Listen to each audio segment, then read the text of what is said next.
It started as one of those evenings where the air feels too perfect. Not hot, not cold. Just that gentle, dry warmth Portland gets right before fall starts creeping in. The company rooftop party was already in full swing by the time I got there. I'd stayed late at the office, wrapped up in code and timelines, pushing one last commit before shutting down. Haley had said she'd meet me there. "Save me a drink," she'd texted earlier. I remember looking at that message more than once on the elevator ride up. I still don't know why. The Skyline building is one of those new glass and steel monsters that developers can't stop planting downtown. Too modern for its own good. But the rooftop had a decent setup. Bar on one side, jazz trio tucked near the fire pit, and rows of tall, leafy plants strategically placed to make people feel like they weren't just 60 feet above a parking garage. Our tech firm shared the space with the marketing department and the creative team, so it was a weird mix of engineers in polos and designers in linen shirts pretending not to care about anything.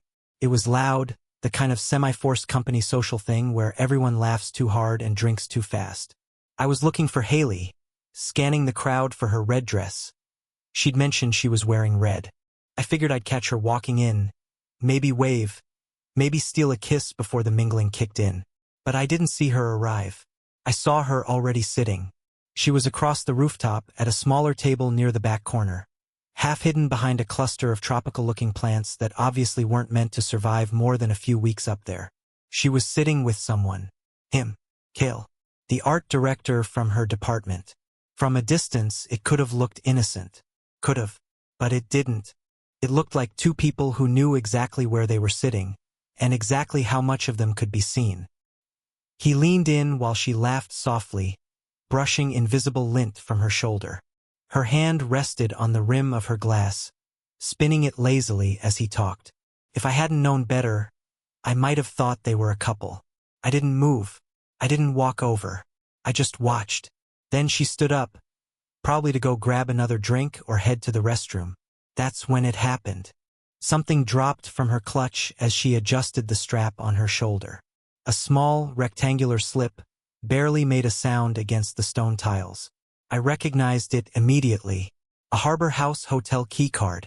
The logo was hard to miss, sleek serif lettering on a matte navy background.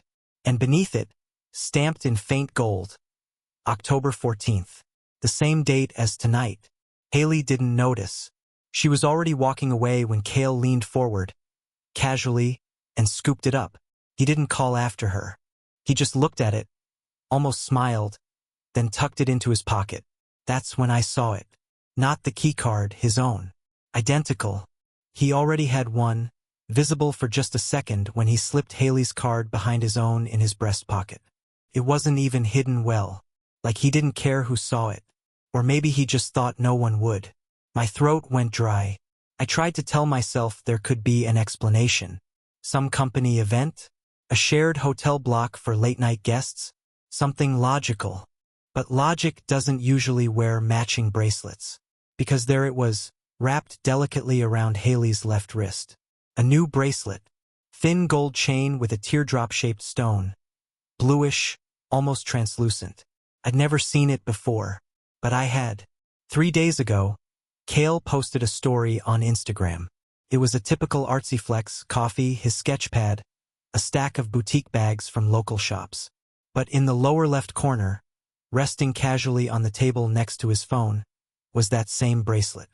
I remember noticing it then, mostly because the boutique's logo was one Haley loved. That was the final click. The bracelets, the cards, the table tucked into the corner. The soft look in her eyes when she laughed at something he said. And now he had both keys. I felt like the air had gone thinner. Not dramatic, just thinner. Like everything was exactly the same and also suddenly unbearable.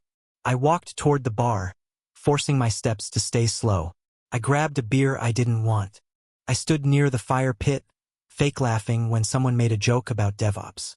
Waiting. 10 minutes later, she found me. She came up smiling, kissed me on the cheek like everything was normal. Her perfume was different, lighter. She only wore that one for meetings, important ones. "There you are," she said, looping her arm through mine. "I thought you were avoiding me." I managed to smile. Just got here. Oh, I was helping the marketing girls with that guest event thing, she said. VIP list check-ins. Big deal client staying at Harbor House tonight. You wouldn't believe the budget they threw at this guy. She laughed again, so casual, so rehearsed. I didn't even ask her about the key card. She brought it up before I could. Oh, she added, like she just remembered something. Did you see me drop something earlier? Someone said I dropped a card or something by the table. It's probably from the hotel welcome bag. One of the girls must have slipped it into my clutch when we were setting up. I didn't say anything, just nodded, sipped the beer, tasted like nothing. She kept talking. Something about a pitch they were finalizing. Cale's name came up twice, but in that disconnected, work-y way she always used when she didn't want me to notice he was still orbiting her life. I glanced over her shoulder once. He was still at that table, scrolling through his phone, drinking something dark. When he looked up, his eyes met mine for a split second. No reaction, no guilt, just a blink, and then he looked away. Haley kept smiling, kept playing her part. She shifted the conversation like she was adjusting a mirror, reflecting everything back at me, making me wonder if maybe I was overthinking, if maybe nothing was wrong, if maybe I was being paranoid, suspicious, controlling. But I wasn't, because I'd seen the drop. I'd seen the double. I'd seen the match on her wrist and the flicker in his pocket. And worst of all, I'd seen how practiced her deflection was. It was the first real sign, and somehow she made it disappear. After that night on the rooftop, I started paying attention. Not in the suspicious, jealous husband way that people warn you about. Not in the check her phone when she's in the shower way, not yet. Anyway, I mean in the way you watch a puzzle form. One strange piece by itself means nothing. But once a few start falling into place, you can't stop seeing how the rest connect. The Harbor House keycard and that bracelet, the first pieces. But afterward, things that had once seemed harmless began standing out with the kind of clarity you can't unsee. Her phone, for one. Always face down now. Always silent. She used to have her notifications on, with that dumb chime she never changed. I remember it used to drive me crazy during dinner. Now, nothing. She'd even started silencing it at night, claiming the buzz was keeping her up. The funny thing is, she never used to mind it before. But lately, she was sleeping lighter. Or maybe not sleeping at all. I'd wake up to see the screen faintly lit under the covers. She'd say she was reading. But one night, I saw her flinch and lock it as soon as she noticed I was awake. I didn't say anything. I just turned over and stared at the wall, the silence between us stretching longer than the night. She'd started showering at night too. That was new. She used to be a morning person. Coffee first, then shower, always in that order. But now, she'd come home from work and disappear into the bathroom. Every evening. Like clockwork. Sometimes even twice. Said it helped her relax. I wanted to believe her. I did. But perfume samples started showing up on her side of the sink. Fragrances I'd never seen before. She said they were for client events, that she was testing them for brand alignment. But I'd catch her applying them right before she left for what she said were late nights at the office. Who wears designer perfume to edit presentation slides until 9:30 p.m. Then there were the receipts. I didn't go looking for them at first, but they kept turning up, carelessly shoved into jacket pockets or stuck between pages of notebooks. Wine bars, tapas, downtown lounges I'd never heard of. None of them familiar. And always late. Time-stamped just after the hour where working late started to sound suspicious. One night, I found one from the Riverline. A dim riverside place Haley and I had talked about trying once, years ago, but never did. That receipt had 2 glasses of wine and a shared appetizer. 1 plate, not 2 meals. 1. I asked her about that night. She blinked and said, "Oh, that must have been from the team. You know how we always split food." Then she laughed. "God, you sound like my dad. Next, you'll be checking my mileage." She always had an answer. But the thing about answers is, they only work when you haven't already seen the pattern. That pattern got clearer every time Cale's name came up. He started appearing more frequently in conversation. Casually, like she didn't realize she was doing it. Kale says that Mural Downtown was based on Bauhaus theory. Kale swears by this new tea blend. Kale recommended that documentary we watched. I didn't even know she liked documentaries. We used to talk about everything. Now she'd toss half a conversation my way, and it always came back around to Kale. I remember one night at dinner, I asked how work was going, and she said, "Same. But Kale's been pushing us hard lately, he's kind of amazing under pressure." Then she caught herself and added, "In like, a professional way. In a professional way, right?" That's when I realized she had new clothes, too.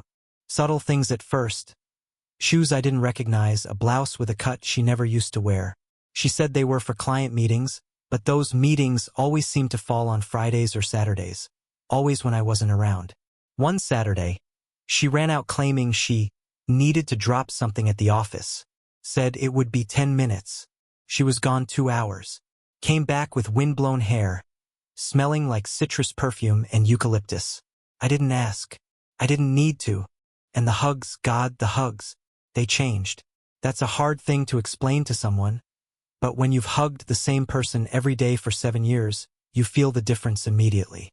Hers used to be warm, natural, slightly off-center, like she was always in motion. Now they were shorter, more distant, like she had somewhere else to be, even when she was in my arms. I tested it once. One morning, I wrapped my arms around her from behind while she poured coffee. She froze, said I startled her. She pulled away and said she was running late. That moment stayed with me longer than it should have. Her laptop started closing more quickly when I entered the room. Her tabs were always cleared. Once, I caught a glimpse of an incognito window before it vanished. She laughed it off. "I was researching your birthday gift, you spy." My birthday was 3 months away. I wanted to scream. I wanted to yell, cry, throw something, anything to feel like I wasn't losing my mind. But I didn't. I just kept stacking the pieces. There was a Saturday I'll never forget. She said she was going to Trader Joe's. I asked if she wanted me to come. She smiled too brightly. "Nah, babe, you hate grocery shopping. I'll be quick." So I waited, and I watched. The app on our shared car showed her location near the West End. Nowhere near Trader Joe's. She was parked near a wine bar called Driftwood Cove. I looked it up. They don't even open until 4 p.m. She came back an hour later with a grocery bag that had exactly 1 avocado, a bottle of sparkling water, and a pack of gum. She said the store was packed, and she didn't feel like waiting in line, that she'd try again tomorrow. She was wearing lipstick. She never wears lipstick to run errands. Then came the browser history. She borrowed my laptop once when hers was updating. Forgot to log out of her email. I didn't go digging, but when she handed it back, one tab hadn't closed properly. It was a forum post titled, "Feeling stuck in a marriage? Anyone else?" That night, I sat awake in bed while she slept next to me, or pretended to. Her breathing was too steady. Her back was to me like always now. I wanted to reach out, to ask her, to break the silence. But I couldn't, because if she lied, I didn't know what I'd do. I started recording little notes on my phone, timestamps, receipts, GPS logs. Not to confront her. Not yet. Just to remind myself I wasn't crazy. That this wasn't just in my head. The signs weren't vague anymore. They were everywhere. One Sunday morning, she got up early and said she was going for a walk. I checked her step data later. She never left the driveway. I don't know why that detail broke me more than the rest. Maybe because it was so unnecessary. A lie for the sake of lying. Or maybe because it meant she didn't trust me with even the smallest truth. I stopped trying to fix anything. I stopped suggesting dates, stopped asking about her day. I started retreating into myself, trying to survive in the same space as someone I no longer recognized. We became roommates, polite, distant, functioning, a well-oiled ghost of a marriage. And still she smiled. She smiled and acted like everything was okay. Like we were okay. But I wasn't smiling anymore. I was watching, because by now the picture was clear. The clues weren't scattered. They were ordered, sequenced, screaming for attention. She'd been layering them in plain sight, trusting I wouldn't notice. or hoping I wouldn't care. But I noticed, and I cared. Because every lie she told didn't just break something between us. It rearranged who I thought she was. And the man I used to be, he was already slipping out of reach. It was a Thursday night when she said it. "I won't be home Friday," Haley told me casually, flipping through her planner like she was reading off grocery items. "Ashley's bachelorette party. You remember Ashley, right? Works in copy. We're doing a whole girls' night thing, dinner, drinks, dancing. Maybe even karaoke if we survive tequila." She laughed. I didn't. Ashley? I'd heard her name in passing once, maybe twice, and now she had a full-blown party that somehow required Haley to block off the entire night? No mention of it earlier in the week. No save-the-date card stuck to the fridge. No group texts buzzing at odd hours like there usually were before weddings. Still, I nodded, acted normal, said, "Sounds fun." She smiled and kissed my cheek on her way to the hallway mirror, checking her makeup. That night, I lay awake again, staring at the ceiling while she scrolled on her phone beside me. She didn't say goodnight. She just rolled over and went still, the glow of her screen blinking once, then gone. I knew I wasn't going to sleep either way, so I waited until her breathing slowed and slipped out of bed. I opened my laptop and checked the shared calendar. Nothing on it. I checked Ashley's Instagram, public profile, dozens of posts, no mention of an engagement, let alone a party. I checked mutual friends. Nothing. It was like this bachelorette party had been built out of fog and fiction. I didn't say anything the next morning. She left the house around 6 p.m., dressed like she was going on a date. Tight black dress, heels I hadn't seen before, new lipstick, bold red. She'd curled her hair, something she hadn't done for me in over a year. "Wish me luck," she said, spinning her keys around her finger. "It's going to be a long night. Have fun," I said, keeping my voice steady. She blew a kiss on her way out the door. 10 minutes later, I got the message. No name, just a number I didn't recognize. The bubble popped up on my phone like it had been waiting. "You need to see this." Attached was a video file. I hesitated. Everything in me wanted to believe it was spam, a prank, or maybe someone sending the wrong thing to the wrong number. But I knew better. I opened the file. It was sh*T from across the river, probably from the public walkway that wraps around the docks. The angle was shaky but clear. A well-known riverside bar, soft golden lighting spilling out from under patio umbrellas. And there, in the center of the frame, sitting at a small table tucked into the far corner, were two people. Haley and Cale. No bachelorette party in sight. Just them, laughing, leaning in close, his hand brushing her arm. Her fingers resting on the stem of her wine glass like she didn't want to pick it up too fast. I watched her tilt her head when he whispered something.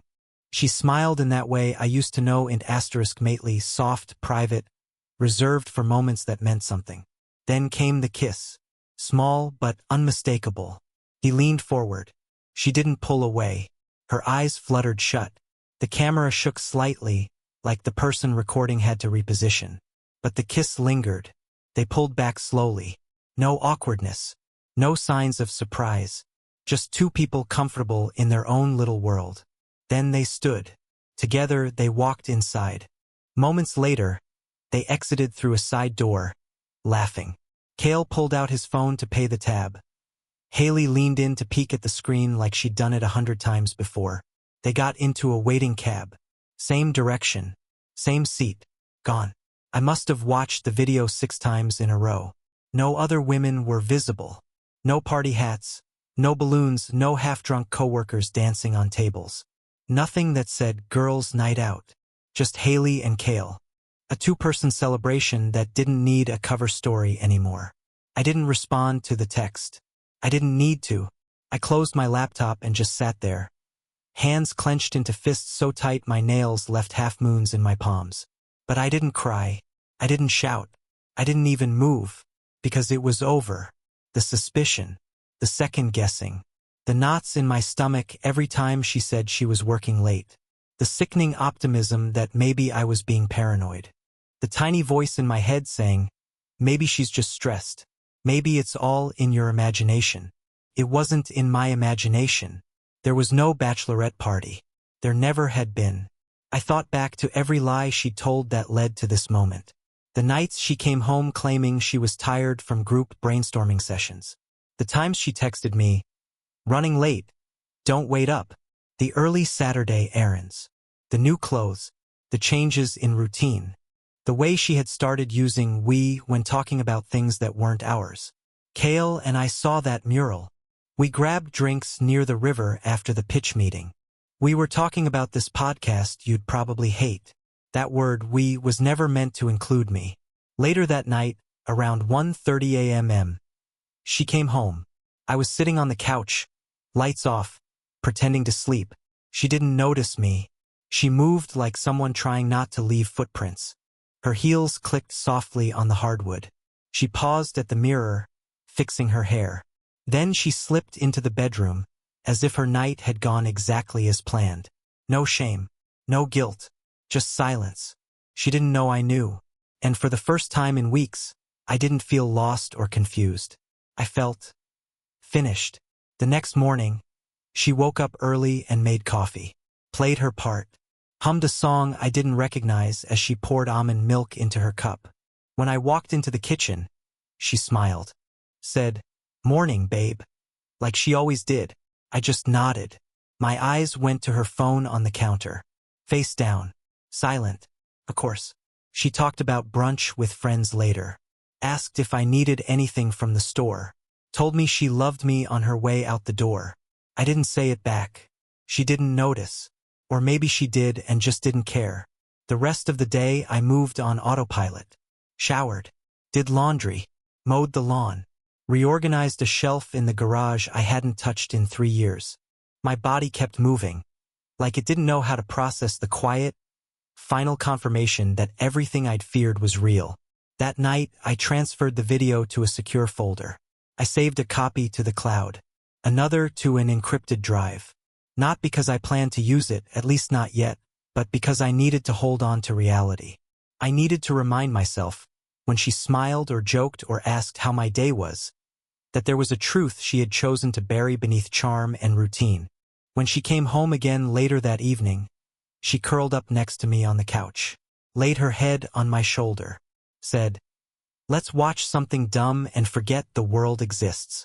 I nodded, but in my head the video played again. Her hand on Kale's wrist, his laugh against her neck, their matching smiles, soft and secret. There was no bachelorette party, only them, only lies. And now I knew exactly what I was dealing with. Not a mistake, not a moment of weakness. A choice, made over and over again. The day after the video, I made her breakfast. French toast like I used to, sliced strawberries, a little powdered sugar, her favorite mug filled with that pretentious Ethiopian roast she swore tasted like vanilla and rainfall. She came downstairs in one of my old sweatshirts, yawning and rubbing her eyes like a character in a rom-com. When she saw the food, she lit up. "Wow," she said, grinning. "What's the occasion?" "No occasion," I replied. "Just figured I'd do something nice." She leaned in and kissed my cheek, soft and sweet, like nothing in the world had changed. But everything had. She didn't know I'd seen her with him. She didn't know the video existed. Or maybe she did and was just that good at pretending. Either way, I didn't ask. I didn't accuse. I didn't even look at her for too long. Because I knew now words wouldn't fix this. Proof didn't matter to someone who had chosen lies over truth. What was left between us wasn't trust. It was theater. She played the part of the loving wife. I played the part of the unaware husband. And we both let the act continue, like the show might get renewed if we just kept smiling through it. But inside me, something shifted. I stopped asking questions. Stopped wondering if I was overthinking. Stopped hoping she'd come clean. There was no confession coming. No late-night apology with tears and trembling hands. Haley had already rewritten the story in her mind. In that version, she was still the good one. Still the wife. Still mine. But she wasn't. She belonged to someone else now, emotionally, physically, maybe even spiritually. I wasn't angry anymore. Anger requires energy. What I felt was colder, heavier. Like gravity had shifted and I was learning to walk in a new direction. I started watching in silence. Not just her. Everything. Her phone habits were a map. I watched how she never left it unattended. How she clutched it tighter when texting. How her thumb hovered near the screen's edge when I walked by. I stopped pretending not to notice. I started measuring how long she stayed in the bathroom, how often she ran errands, how frequently her location didn't match her words. I began collecting data. I backed up our shared photo library, something she used to do monthly but hadn't touched in over 6. I copied every album, checked for gaps in timelines, missing weekends, sudden blackouts of activity. Sure enough, there were patterns. Saturdays where she claimed she was working but had no photos.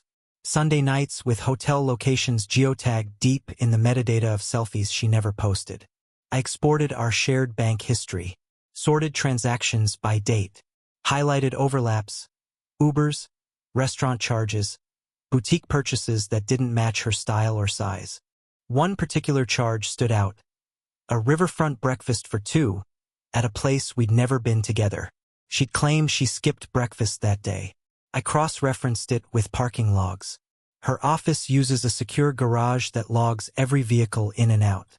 A simple request through the building's auto system gave me a spreadsheet of every entry and exit tied to her passcode. I compared it to the nights she was at work late. Surprise, on 3 of those nights, her car never even entered the garage. But her credit card pinged 10 blocks away at Harbor House Hotel. I didn't confront her. I built a timeline. One night, while she was sleeping, I synced her smartwatch to my laptop. We'd bought them as a couple's gift 2 years ago. Hers still paired to our shared app. I went through the location history, step counts, heart rate data, GPS trails. On a night she said she stayed home sick, her watch recorded over 8,000 steps. A path that led to downtown. Pause at a restaurant. Then a 10-minute walk to Harbor House. She came home that night with tissues and a fake cough. Said she just needed tea and sleep. I made her tea. She thanked me, and I stared at her for a long time, wondering how it was so easy for her to live 2 lives under one roof. I stopped sleeping well. Not because of stress, because my brain wouldn't shut off. Every click of her keyboard, every buzz of her phone. It was like code in a system I couldn't ignore. I started cataloging it all in a private folder. Personal archive. Not for revenge. Just for clarity. Because here's the thing. Once you accept the truth, denial becomes exhausting. We still ate dinner together. She still laughed at shows we used to love. She still wrapped her arms around me at night like nothing had changed. But it had. And she knew it. I could feel it in the way her fingertips trembled slightly when I touched her. In the way her kisses didn't linger. In the way she pulled her phone into the bathroom when she brushed her teeth. She was pretending, and I was pretending not to notice. That's how it goes near the end, I think. You stop trying to fix things and start watching the collapse. Not to stop it, but to learn how it happened. She once asked me if I was okay. We were watching a movie. She looked over and frowned, sensing something she couldn't name. You seem far away, she said. I'm just tired, I answered. She nodded. Long week. Yeah. And then she kissed my shoulder and said, I love you. I looked at her and said it back. But inside I felt hollow. Because you can only lie to someone so many times before the words start to rot. She didn't know I was already building the exit. She didn't see the folders I was assembling, the evidence stored under file names only I understood. She didn't know that I'd downloaded the hotel's guest access policy, or the **TS I'd taken of her social media filters, or the fact that I'd changed the password to our joint cloud account and set it to private. She didn't know that I'd stopped trying to forgive her. She didn't even notice I'd stopped kissing her goodbye in the morning. That part hurt the most. Not that she cheated, but that I could disappear piece by piece, and she wouldn't even blink. One afternoon, she sent me a picture of a puppy she saw on her walk. It said, "We should get a dog." I replied, "Maybe." She hearted the message. I stared at the screen and wondered how long we'd keep up this version of reality. How long she'd pretend we were still something worth saving. How long it would take before I said out loud what we both already knew. That what we had was dead. and the only thing keeping it breathing was the silence. But silence doesn't last forever. Eventually, even ghosts want out of the house. 2 weeks after the night I stopped believing in her, Haley made a suggestion. We were sitting on opposite sides of the couch. She was scrolling through her phone, pretending not to notice I hadn't spoken in an hour. Then, suddenly, she looked up and said, "We need a reset." I looked over slowly, unsure I'd heard her right. "A reset," I repeated. She nodded quickly, tucking a strand of hair behind her ear the way she always did when she wanted to be taken seriously. "Just you and me. No work, no distractions, no phones, just time to remember who we are. Who we are." That word again. She said she'd found this lakeside cabin a few hours outside the city. Remote. No cell reception. Supposedly rustic but cozy. Said she'd seen it on someone's Instagram and thought, why not? It had been forever since we'd gone anywhere together, and she wanted to reconnect. I agreed, not because I believed her, but because I wanted to see what she'd do when the lies got harder to manage. The cabin was beautiful in that deliberately curated way. Wide wooden deck, string lights hanging above weathered Adirondack chairs, canoes by the dock that nobody touched. She took photos the moment we arrived. "Weekend escape," she wrote under one, tagging it with sunshine emojis and hashtag lake vibes. I wasn't in any of the photos. She posted a story of the lake at sunset. Another of her holding a mug of coffee in a flannel shirt she borrowed from my side of the closet. Then a boomerang of the fire pit, flickering like a memory already half forgotten. I watched her through it all, saying nothing. At night she made us pasta, lit candles, poured 2 glasses of wine and played music from a downloaded playlist she called Us. Half the songs weren't ours. Some weren't even familiar. But I let her play it all, smiling when she danced a little in the kitchen, pretending not to notice how my smile didn't reach my eyes. Later, while I was rinsing dishes, she said she was going to walk down to the pier to look at the stars. "No signal," she added with a little grin. "Don't worry, I won't fall in." It was subtle, like most of her lies, casual, dismissive, but there was tension in her voice, like she was over-explaining something simple. She left wearing her coat and holding her phone in her right hand. 10 minutes later, I opened the car's tracking app. She'd used it earlier that day to sync a podcast on the drive up, not realizing it left a trail. Her phone might not have signal out there, but the car did. It had moved, not just a few feet, miles, away from the cabin, toward the highway, and then minutes later it stopped. Harbor House Hotel. The same hotel from the keycard. The same hotel from the video. She'd driven there after pretending to walk down to the water. I didn't call her. I didn't text. I sat in the living room, staring at the fire, letting it burn low. I let the reality settle like dust. She wasn't just continuing the affair. She'd brought it with her. This trip wasn't about healing anything. It was a cover, a pretext, a curated lie with flannel and sunsets to mask her real destination. I thought about confronting her that night, telling her I knew, demanding she explain how she could kiss me in the kitchen and then disappear into someone else's arms like it was nothing. But I didn't, because I didn't want excuses. I didn't want tears or panic or one of those half-true confessions she'd shape into a performance. I wanted clarity, so I waited. She came back an hour later, shoes muddy, cheeks flushed, smiling. "It's freezing out there," she said, setting her phone on the counter face down. "You should have come." "I was enjoying the quiet," I said. She smiled. "Me too." The next morning she made pancakes, left her bag on the dining bench while she was brushing her teeth. I didn't mean to look through it. That's a lie. I meant to. Inside was a folded receipt. I didn't even have to open it fully, just enough to see the logo. Harbor House Hotel, room 308, breakfast for 2. Time-stamped 9:17 p.m. I slipped it back exactly the way I found it. We drove back that afternoon in silence. She asked if I liked the trip. I said it was peaceful. She said we should do it again sometime. Maybe next month? I just smiled. The moment we got home, she rushed to unpack. Laundry, groceries, charger cords. Like returning to the real world meant wiping the weekend clean. I watched her flutter through the house like a movie extra in a scene she no longer believed in. Later that night, she uploaded a carousel of photos. Captioned it, "Reconnecting where the world goes quiet." There was a photo of her holding a sparkler by the dock. Another of her leaning over the deck railing, hair blowing in the wind. One of her boots by the fire. None of me. She never mentioned me at all. As I sat there, staring at the curated fiction of our weekend, I realized something quietly devastating. She wasn't hiding an affair anymore. She was building a second life. And this version of her, the one smiling at lakeside sunrises and pretending to heal her marriage, was just a placeholder. A role she played when she needed to keep the optics intact. What she really wanted was at Harbor House. That was her center of gravity now. That night, while she slept beside me, I scrolled through the photos again. I zoomed in on her wrist in one of the selfies. The bracelet was still there. The one from Kale's post. I'd seen it so many times now, it felt like a symbol. A signature.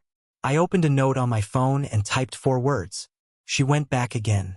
I saved it, then backed up the car data. Archived the photo with the bracelet. Saved the Harbor House receipt as a PDF. Emailed it to myself from a secure account I'd created under a fake name. And then I did something I hadn't done in a while. I laid in bed, eyes wide open, and said goodbye. Not out loud. Just quietly. In my head. Not the kind of goodbye you say when you leave a room. The kind you say when you know a version of your life has ended, and there's no reversing it. I wasn't grieving anymore. I was preparing. She didn't know yet, but this marriage had already tipped past the point of return. It wasn't a question of if I'd leave. It was when. I filed for divorce the next morning, quietly, online. No arguments, no dramatic scenes. I'd already copied every document, closed joint accounts, and backed up our data. When she found the papers on the kitchen table, her reaction shifted by the hour. Shock, tears, rage, bargaining. I said almost nothing. The real split had happened long before. That same day, I submitted an anonymous HR complaint. Let the system handle the rest. At a work dinner, Haley cracked a joke about me, called me a walking payment system. The room laughed. That was it. I stood, nodded once, and walked out without a word. Not because I was humiliated, but because I was already gone. It wasn't the video or the bracelet or the hotel receipt that ended us. It was the moment I realized I was no longer a person in her world. Just background. That's when I knew goodbye wasn't necessary.